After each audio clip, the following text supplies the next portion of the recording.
Three, two, one. Assalamualaikum warahmatullahi wabarakatuh. Selamat pagi semuanya. Bagaimana kabar kalian hari ini? Semoga Allah memberikan kesehatan untuk kita semua. Alhamdulillah, pada kesempatan kali ini kita bisa melakukan proses belajar mengajar via online. Semoga tidak mengurangi keseriusan kalian dalam belajar. Nah, alangkah baiknya mari kita awali pembelajaran ini dengan berdoa bersama. Berdoa mulai.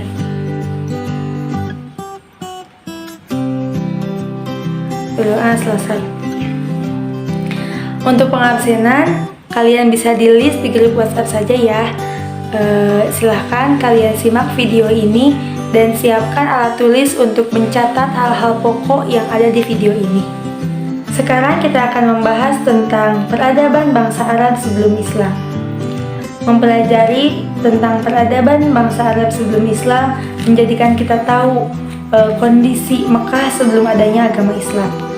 Di sini ada 4 sub pokok pembahasan. Yang pertama, kepercayaan masyarakat Mekah sebelum Islam. Yang kedua, kondisi sosial masyarakat Mekah sebelum Islam. Yang ketiga, kondisi ekonomi masyarakat Mekah sebelum Islam. Dan yang keempat, kondisi politik masyarakat Mekah sebelum Islam. Kita masuk pada sub pembahasan yang pertama, yaitu kepercayaan masyarakat Mekah sebelum Islam. Pada awalnya, masyarakat Mekah menganut ajaran Tauhid yang dibawa oleh Nabi Ibrahim. Kemudian dilanjutkan oleh putranya yaitu Nabi Ismail. Setelah Nabi Ismail wafat, mulailah banyak yang menyembah kepada selain Allah. Proses perpindahan ini berawal dari Amir bin Lubai yang sedang melakukan perjalanannya ke kota Syam. Dia melihat penduduk kota Syam sedang beribadah dengan menyembah berhala, sehingga dia tertarik untuk melakukannya dan mempraktikannya di Mekah. Amir bin Lubai membawa berhala besar yang diberi nama Hubal. Hubal adalah pimpinan berhala dari berhala-berhala lain seperti Lata, Uzza, dan Mana. Dia mengajarkan cara menyembah berhala kepada masyarakat Mekah sehingga masyarakat Mekah meyakini bahwa berhala adalah perantara untuk mendekatkan diri kepada Tuhannya. Semenjak itulah mulai membuat berhala-berhala sampai dengan 360 berhala yang disimpan mengelilingi Ka'bah. Mulailah masuk kepercayaan baru dan semenjak itu Mekah dikenal sebagai tempat penyembahan berhala. Masyarakat Mekah pada saat itu dikenal sebagai masa jahiliyah atau zaman kebodohan. Bodoh dalam hal ini bukan bodoh tentang ilmu pengetahuan, melainkan tentang keimanan yang diajarkan oleh Nabi Ibrahim. Selain menyembah berhala, ada kepercayaan lain di kota Mekah. Yang pertama, menyembah malaikat. Sebagian bangsa Arab menyembah dan menuhankan malaikat karena mereka menganggap bahwa malaikat itu adalah putri Tuhan. Yang kedua, menyembah jin, ruh, atau hantu. Mereka mengadakan sesajenan binatang kurban sebagai sesajenan agar mereka terhindar dari bencana dan bahaya. Untuk pembahasan yang kedua, yaitu tentang kondisi sosial masyarakat Mekah sebelum Islam.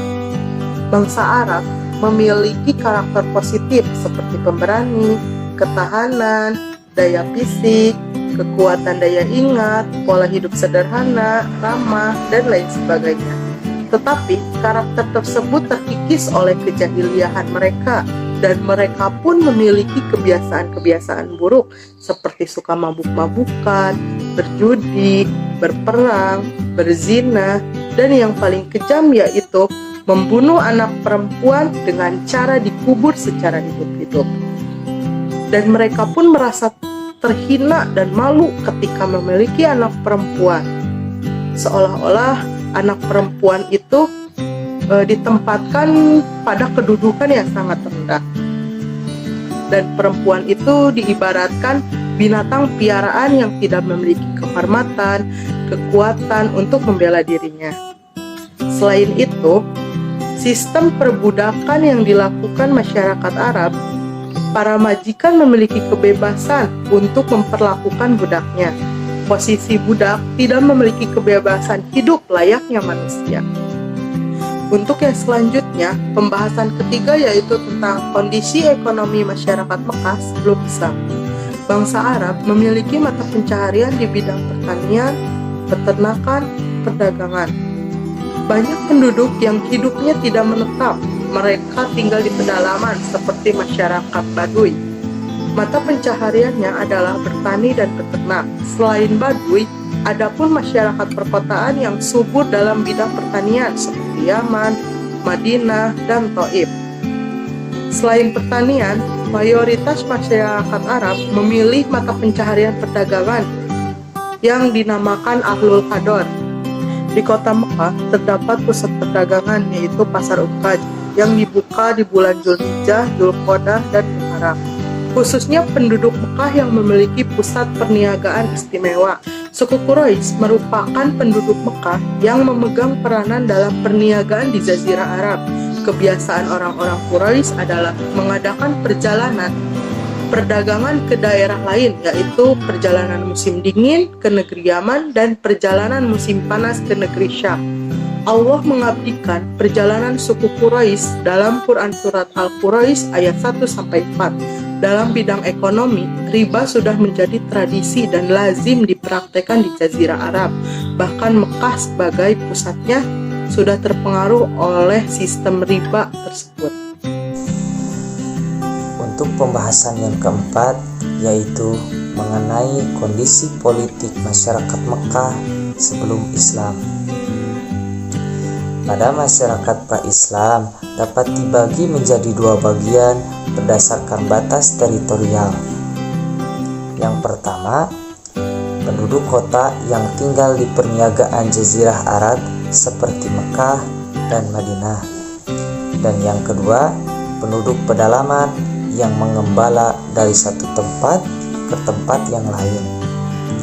Sebelum Islam datang, ada 3 kekuasaan politik besar yang mempengaruhi politik Arab, yaitu pertama, Kekaisaran Nasrani di Zaintum, dan yang kedua, Kekaisaran Persia yang memeluk agama Zoroaster, dan yang ketiga, dinasti Himyar yang berkuasa di Arab bagian selatan. Bangsa Arab terdiri dari beberapa suku. Mereka memiliki rasa cinta yang begitu sangat berlebih terhadap sukunya. Tidak jarang, peperangan sering terjadi antar suku. Di antaranya Perang Pujar, perang persaudaraan yang terjadi selama 15 tahun sebelum Rasul diutus.